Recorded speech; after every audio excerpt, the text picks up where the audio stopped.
తొలి చూపులోనే ప్రేమ అనేది అందరికీ ఉండే సాధారణమైన కంటివ్యాధి లాంటిది. నేను విన్న చాలా అబద్ధాల్లో ఐ లవ్ యూ అనేది నాకు చాలా ఇష్టమైనది. నేను నీకు అవసరమైనప్పుడు నీ పక్కన లేను అని నువ్వు అనుకుంటే, నాకు అవసరమైనప్పుడు నువ్వు లేవు అని నేను కూడా అనుకుంటా కదా.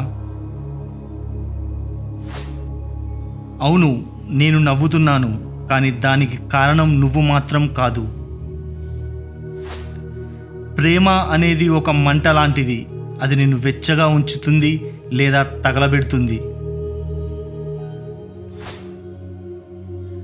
జనాలు అందరూ అంటారు ప్రేమ లేకుండా నువ్వు బ్రతకలేవు అని.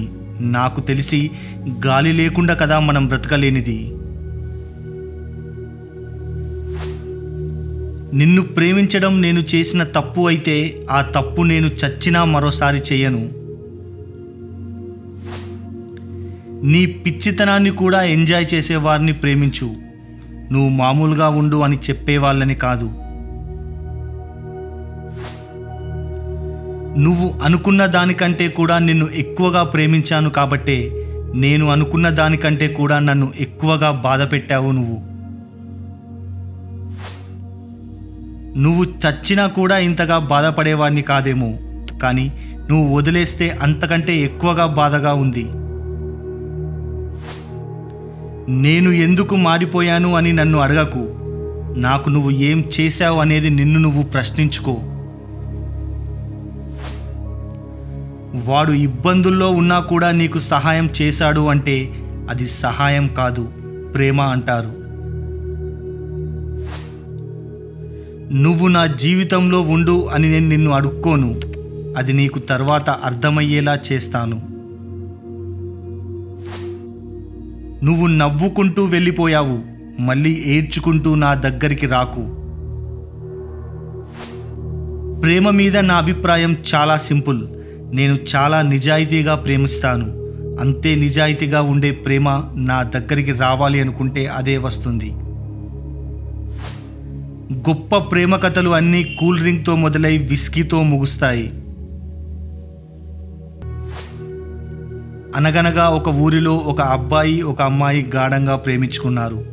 వారిద్దరి మధ్య ఒక చిన్న గొడవ అయి తీవ్ర వాగ్వాదం జరిగింది. దాంతో వారిద్దరూ విడిపోయారు. శుభం. ప్రేమించిన వారందరూ నా గుండె పగిలింది అని అంటారు. నాకైతే నా శరీరంలోని ప్రతి భాగం పగిలి ముక్కలు అయినట్టు అనిపిస్తుంది. ఒక్క నిమిషం నువ్వు చేసే మోసం కొన్ని సంవత్సరాల నీ బంధాన్ని ముంచేయగలదు. నిన్ను వదిలేసిన వారి గురించి అంతగా బాధపడకు.